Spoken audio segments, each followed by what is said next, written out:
Hello students, आपण chapter 6 ए D C आणि duck म्हणजेच ॲनालॉग टू डिजिटल कन्व्हर्टर आणि डिजिटल टू ॲनालॉग कन्व्हर्टर हा चॅप्टर बघत आहोत. या चॅप्टरमध्ये आपण लास्ट लेक्चरमध्ये जो डिजिटल टू ॲनालॉग कन्व्हर्टर आहे म्हणजे डॅक, ह्या डॅकबद्दल पहिला टाईप त्याचा वेटेड रेजिस्टर डॅक आणि दुसरा R2R लॅडर डॅक, तर हे दोन्हीही डॅकचे प्रकार आपण समजून घेतलेले आहेत. त्यांचं वर्किंग, त्यांचं कन्स्ट्रक्शन, त्याचे ॲडव्हान्टेजेस डिसॲडव्हान्टेजेस आपण बघितलेले आहे. आज आपल्याला ए डी सी म्हणजेच काय ॲनालॉग टू डिजिटल कन्व्हर्टर हा बघायचा आहे. आता हा जो काही आपला ॲनालॉग टू डिजिटल कन्व्हर्टर आहे याचे टोटल 3 टाईप्स आहेत. सायमल्टेनियस ए डी सी, त्यानंतर आहे counter type A D C आणि नंतर आहे successive approximation A D C. त्यातला आजच्या लेक्चरमध्ये आपल्याला सायमल्टेनियस ए डी सी हा जो पहिला त्याचा टाईप आहे तो समजून घ्यायचा आहे. सगळ्यात अगोदर ए डी सी म्हणजे काय, तर ए डी सी म्हणजे काय तर ॲनालॉग सिग्नलचं रूपांतर डिजिटलमध्ये करणारा. ठीक आहे. मग हे जे काय ॲनालॉग सिग्नल असेल हे तुम्हाला व्होल्टेजमध्ये असेल, साऊंड वेव्हमध्ये असेल किंवा इतर कोणत्याही क्वांटिटीमध्ये असेल, तर ह्या क्वांटिटीचं किंवा ह्या ॲनालॉग सिग्नलचं रूपांतर तुम्हाला 0101 या फॉर्मॅटमध्ये म्हणजेच काय तर बायनरी फॉर्मॅटमध्ये, त्यालाच आपण डिजिटल सिग्नल म्हणतो, त्या बायनरी फॉर्मॅटमध्ये तुम्हाला काय देतो करून देतो. आणि तो जो काय असतो त्याला काय म्हणता तुम्ही ए डी सी म्हणजे ॲनालॉग टू डिजिटल कन्व्हर्टर. ठीक आहे. मग हा जो काय ॲनालॉग टू डिजिटल कन्व्हर्टर आहे याला अजून एक नाव म्हटलं जातं पॅरलल कन्व्हर्टर. हेही समजून घ्या, पॅरलल कन्व्हर्टर असं त्याचं नाव आहे. आणि डिजिटल टू ॲनालॉग कन्व्हर्टरला सिरीज कन्व्हर्टर असं म्हणतात. तर त्याचा जो काय आपला पहिला जो पार्ट आहे किंवा पहिला जो टाईप्स आहे सायमल्टेनियस ए डी सी, तो आपल्याला समजून घ्यायचा आहे. बघा डायग्रॅममध्ये दाखवल्याप्रमाणे या सायमल्टेनियस ए डी सीची डायग्रॅम तुम्हाला दिसते. इथे तुम्ही कम्पॅरेटर्स यूज केलेले आहेत, जसं की C1, C2, C3 असे 3 प्रकारचे कम्पॅरेटर्स तुम्ही यूज केलेले आहेत. त्यानंतर एक प्रायोरिटी एन्कोडर आहे. तर सगळ्यात अगोदर प्रायोरिटी एन्कोडर म्हणजे काय, तर प्रायोरिटी एन्कोडर म्हणजे काय तर हा काय करतो, याला प्रायोरिटी ठरलेले आहेत. म्हणजेच काय तर C1चं आउटपुट आलं आणि C2चं आउटपुट आलं, तर यामध्ये तो काय करतो तर सगळ्यात जास्त जी प्रायोरिटी आहे ते C3ला आहे, त्याच्यानंतर C2ला आहे आणि त्याच्यानंतर C1ला आहे. म्हणजे सगळ्यात कमी प्रायोरिटी कोणाला आहे तर C1ला आहे. ठीक आहे. तर मग समजा आता तुम्ही इनपुट दिलं C1 आणि C2चे दोघांचे जर 1-1 आउटपुट आले तर तो काय कन्सिडर करणार तर C2चं आउटपुट कन्सिडर करणार. ठीक आहे. म्हणजे सिलेक्ट कोणाला करणार तर C2ला सिलेक्ट करणार. त्याचं कारण का, त्याने प्रायोरिटी कोणाला दिलेली आहे तर C2ला प्रायोरिटी दिलेली आहे, म्हणजेच काय हाय प्रायोरिटी आहे. त्याच्यानंतर आपण असं गृहीत धरू की तीनही कम्पॅरेटरचं आउटपुट काय आलं 1 आलं, तर ह्या कंडिशनमध्ये तो काय करेल C3ला सिलेक्ट करेल इनपुट म्हणून. कारण का तर तुमचा जो काही हायेस्ट प्रायोरिटी जी आहे ती कोणाला आहे C3ला आहे. आणि म्हणून अशा एन्कोडरला काय म्हटलं जातं तर प्रायोरिटी एन्कोडर असं म्हटलं जातं. ठीक आहे. तर त्याने काय केलेलं आहे त्या प्रायोरिटी ठरवून घेतलेल्या आहेत. C1ला कमी, त्याच्यानंतर C2ला आणि त्याच्यानंतर C3ला, म्हणजे हाय प्रायोरिटी ही C3ला आहे असं आपल्या लक्षात येतं. त्याच्यानंतर या ठिकाणी तुम्हाला 2 आउटपुट दिसत आहेत बघा, म्हणजे इथे 2 बीट आउटपुट आहेत. 2 बीटवाली ही डायग्राम आहे. म्हणजे त्याला फक्त आउटपुट तुम्हाला 0 0 0 1 1 0 आणि 1 1 याच फॉर्मॅटमध्ये तुम्हाला बघायला भेटेल. म्हणजे 2 बीट आउटपुट तुम्हाला या ठिकाणी दिसत आहे. ठीक आहे. त्याच्यानंतर कम्पॅरेटर काय करतो तर सगळ्यांना माहिती आहे की कम्पॅरेटर काय करणार आहे, कम्पॅरिझन करणार आहे. तर इथे वेगवेगळे रेफरन्स व्होल्टेज दिलेले आहेत. जसं की C1साठी जो रेफरन्स व्होल्टेज आहे तो V/4 आहे. V म्हणजेच काय असणार आहे तर एक इनपुट असणार आहे. समजा जर ते 5 व्होल्ट असेल, 4 व्होल्ट असेल, आपण असं म्हणूयात समजा तो 4 व्होल्ट असेल, कॅल्क्युलेशनसाठी सोपं घेऊ आपण. 4 व्होल्ट असेल म्हणजे इथे रेफरन्स व्होल्टेज काय होईल रे V/4. V किती आहे 4 आहे, 4/4 म्हणजे उत्तर येईल 1 व्होल्ट. इथे काय आलं त्याचं रेफरन्स व्होल्टेज आलं C1चं, ते आपण नंतर घेणार आहे समजून. त्यानंतर तुमचा दुसरा जो काही रेफरन्स कम्पॅरेटर जो आहे त्याचा रेफरन्स व्होल्टेज काय आहे V/2. V/2 आहे त्याचा रेफरन्स व्होल्टेज आहे. त्याच्यानंतर तिसरा जो कम्पॅरेटर आहे त्याचं रेफरन्स व्होल्टेज आहे 3V/4. ठीक आहे. म्हणजे 3 × V/4 हे त्याचं रेफरन्स व्होल्टेज आहे. आणि ह्या सगळ्या कम्पॅरेटर्सला काय केलेलं आपण कॉमन इनपुट दिलेलं आहे. बघा कॉमन इनपुट कसं दिलं आहे बघा, या ठिकाणी हे एक इनपुट, हे एक इनपुट आणि हे एक इनपुट, म्हणजे तीनही कम्पॅरेटर्सला आपण कॉमन इनपुट दिलेले आहे. ते आहे ॲनालॉग इनपुट. म्हणजे तीनही कम्पॅरेटरला काय करतो आपण, हे ॲनालॉग इनपुट देतो आणि मग हे कम्पॅरेटर्स काय करतात, त्यांना कम्पॅरिझन करतात आणि कम्पॅरेटरचं आउटपुट काय येतं, एकतर हाय येतं किंवा 0 येतं. म्हणजे एकतर 1 येतं किंवा 0 येतं. हे 1 किंवा 0 कोणाला देतं, प्रायोरिटी एन्कोडरला देतं आणि प्रायोरिटी एन्कोडर त्याच्या अकॉर्डिंगली तुम्हाला 2 बीटमध्ये आउटपुट क्रिएट करून देणार आहे. तर आता आपण समजून घेऊया त्याचं वर्किंग. कन्स्ट्रक्शन सगळ्यांना समजलं. 3 कम्पॅरेटर, एक प्रायोरिटी एन्कोडर हा डिजिटल आउटपुट देतो, 2 बीट्समध्ये देतो. जर आता समजा इथे 2 बीट आहे तर इथे आपण काय वापरलं, 3 कम्पॅरेटर्स वापरले. तर कम्पॅरेटर कसे वापरायचे तेही त्याचं मॅथमॅटिकली कॅल्क्युलेशन समजून घ्या. बघा, समजा तुम्हाला n numbers of bit create करायचे असतील तर त्यासाठी फॉर्म्युला आहे 2n - 1. ठीक आहे. तर म्हणजे कम्पॅरेटरसाठीचा फॉर्म्युला आहे हा 2n. तुम्ही कम्पॅरेटर्स किती वापरणार, तर 2n - 1.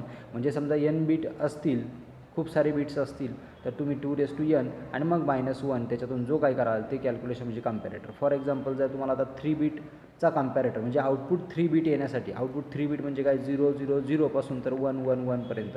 ठीक आहे. असं जर आउटपुट हवं असेल 3 बीटमध्ये तर तुम्हाला किती कम्पॅरेटर्स वापरायला लागतील. आपण बघा इथे 2 बीटसाठी किती वापरलेत, तर 3 कम्पॅरेटर वापरले. ठीक आहे. तसं 3 बीटसाठी आपल्याला किती कम्पॅरेटर्स वापरायला लागतील, तर मग फॉर्म्युला काय आहे 2 इथे n बीट म्हणजे काय आहे, तर 3 बीट आहे राईट. म्हणून 3 - 1 किती कम्पॅरेटर्स वापरायला लागतील. बघा 2 किती आहे आन्सर 8 - 1 आन्सर येईल 7. म्हणजे तुम्हाला टोटल 7 प्रकारचे किंवा 7 कम्पॅरेटर्स त्या ठिकाणी वापरावे लागतील. आता आपण किती कम्पॅरेटर्स यूज केले आहेत, 3. कसे, कारण तुमचं आउटपुट जे आहे ते किती बीट आहे, 2 बीट आहे. बघा आउटपुट 2 बीट आहे, हे 1 बीट आणि हे 1 बीट म्हणजे 2च बीट आहेत. मग हे जर 2 बीट असेल तर मग तुम्हाला किती कम्पॅरेटर्स वापरायला लागतील, तर त्याचा जर फॉर्म्युला वापरला आपण 2 - 1. 2 म्हणजे तुमचं बीट्स आहेत. ठीक आहे. इज इक्वल टू 2 म्हणजे किती, तर 4 4 - 1 ॲन्सर येईल तुमचं 3. म्हणून आपण या ठिकाणी किती कम्पॅरेटर्स वापरलेत, तर 3 कम्पॅरेटर्स वापरलेले आहेत, C1 C2 C3. किती बीटसाठी, तर 2 बीटसाठी.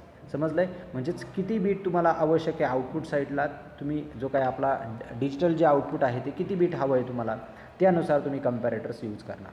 ठीक आहे. आता याच्या आपण वर्किंगकडे जाऊयात.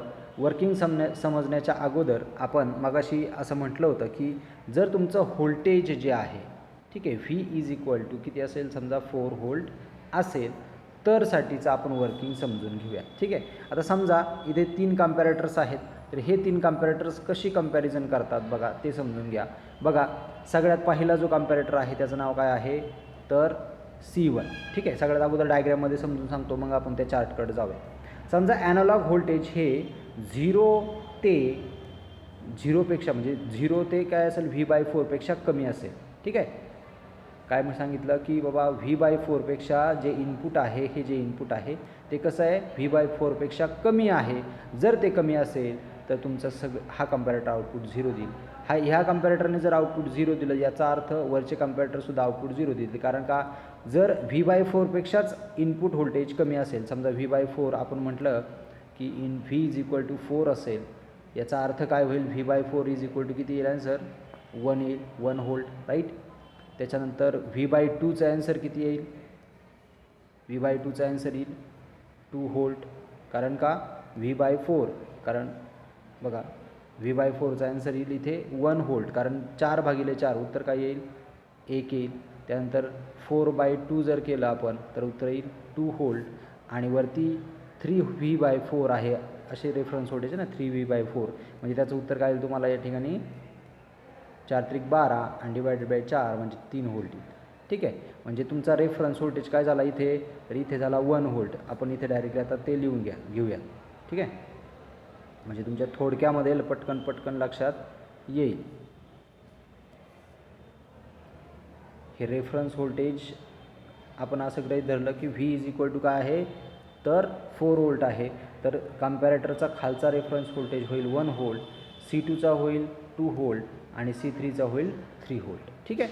आता ज्यावेळेस तुमचं इनपुट व्होल्टेज म्हणजे ॲनालॉग व्होल्टेज जर 1 व्होल्टपेक्षा कमी असेल, 1 व्होल्टेजपेक्षा कमी असेल तर तुमचा C0 हा काय असेल, 0 असेल. आता 1 व्होल्टेजपेक्षा जर इनपुट व्होल्टेज कमी असेल तर तेच याला जोडलं आहे म्हणजे 2पेक्षा ते कमीच असणार आहे म्हणजे आउटपुट 0 येईल.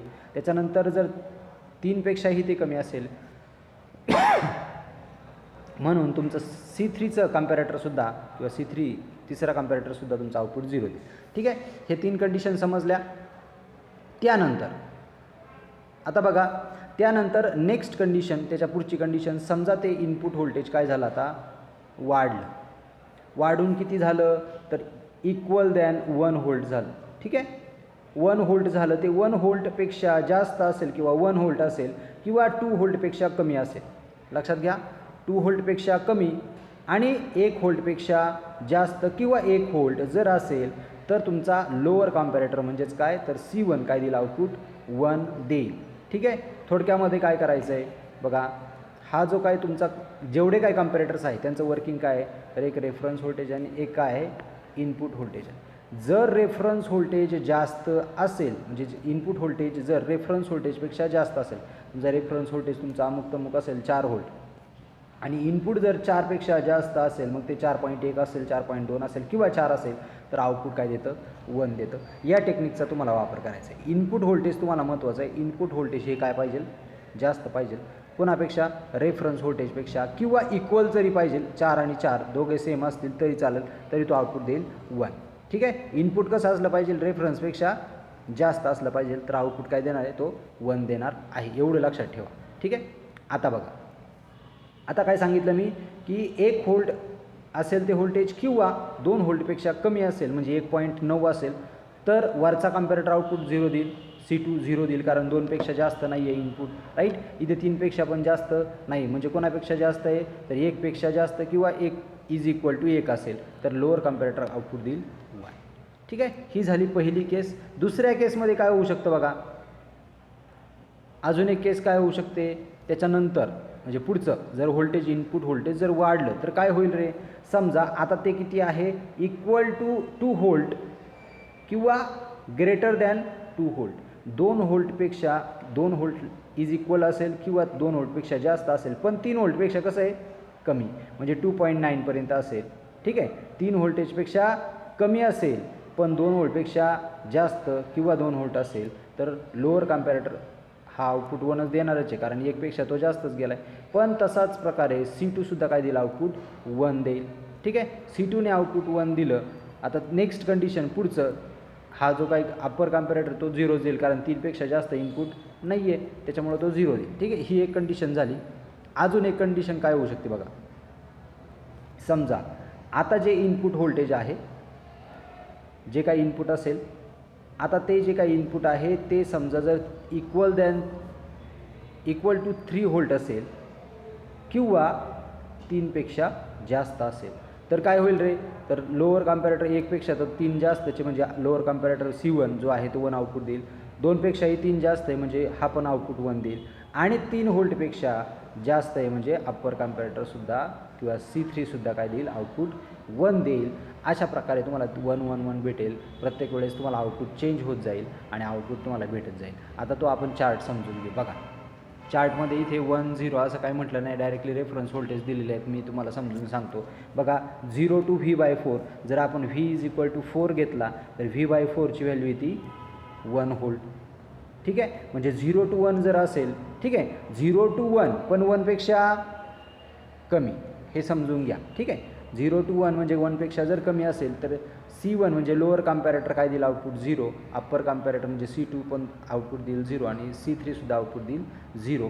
जर असे इनपुट्स असतील प्रायोरिटी एन्कोडरला 0 0 0, ठीक आहे, इथे काय असेल 0 0 0 जर असेल तर आउटपुट साईडला तुम्हाला भेटतं 0 0. हे समजून घ्या. ठीक आहे, म्हणजे प्रायोरिटी एन्कोडर काय करतो आहे तर 0 0 0 इनपुटला आलं तर आउटपुट काय क्रिएट करतो आहे 0 0 आउटपुट कंट्रोल करतो आहे. ठीक आहे, किंवा देतो. त्यानंतर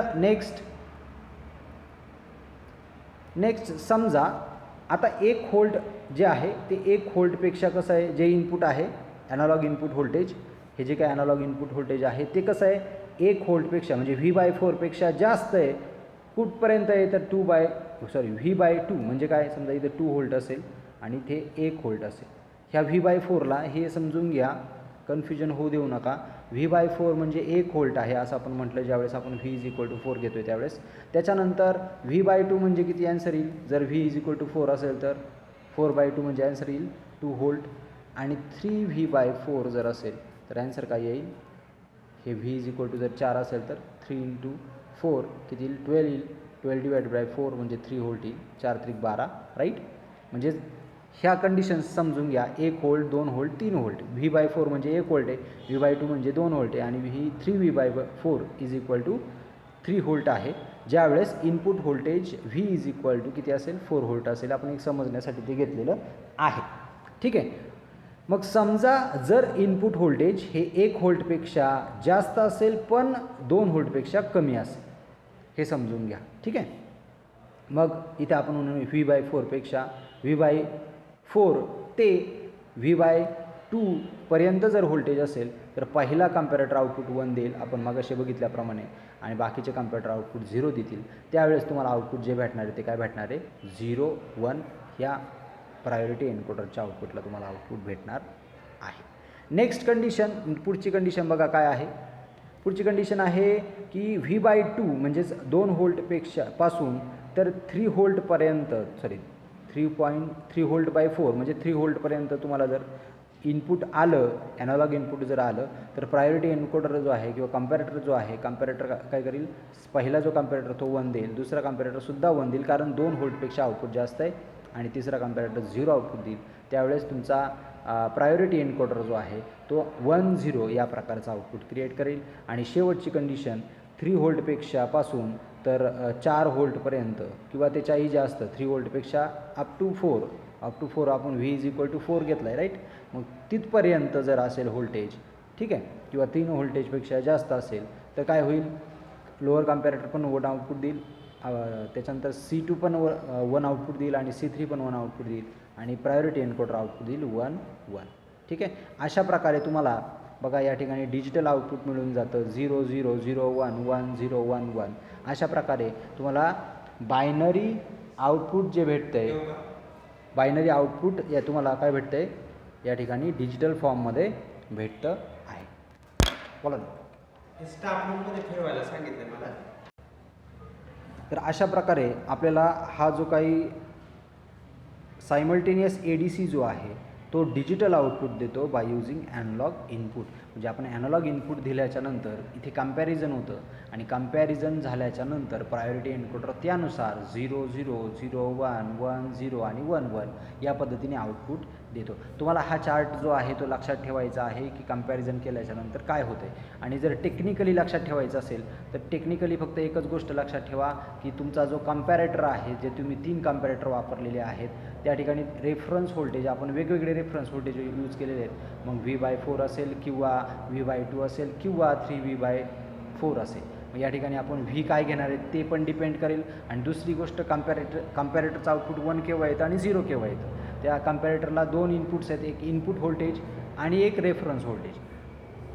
जर तुमचं इनपुट हे रेफरन्सपेक्षा कसं असेल, जास्त असेल, बघा इनपुट हे रेफरन्सपेक्षा कसं असेल, जास्त असेल तर आउटपुट काय येईल, 1 येईल.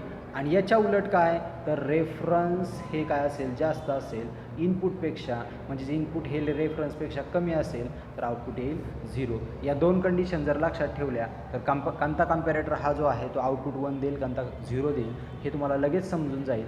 आणि त्यानुसार प्रायोरिटी एन्कोडर जो आहे तो आउटपुट क्रिएट करतो.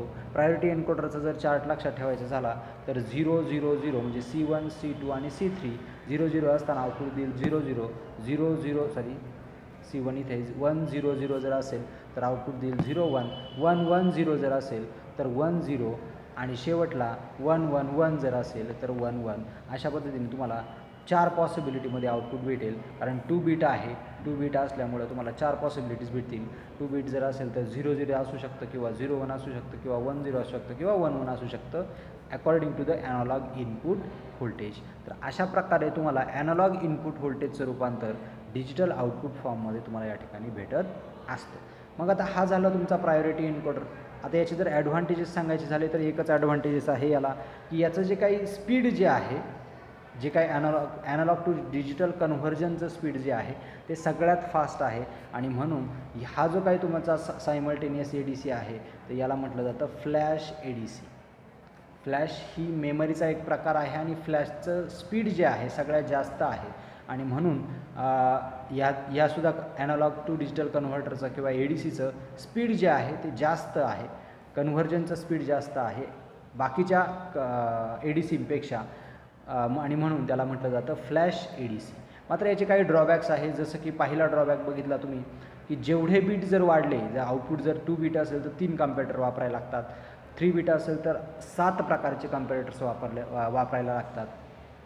असं जर आपण जे बीट्स आहेत ते बीट्स जर वाढवले तर त्याचप्रमाणे काय कम्पॅरेटर्सची संख्यासुद्धा काय होते, वाढते, आणि ते थोडंसं मॅन्युफॅक्चर करण्यासाठी थोडंसं डिफिकल्ट आहे.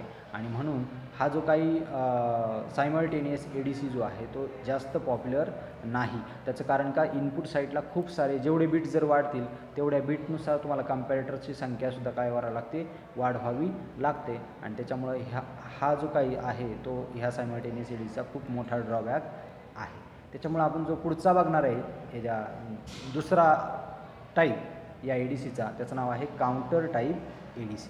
तो आपण नेक्स्ट लेक्चरमध्ये समजून घेऊया.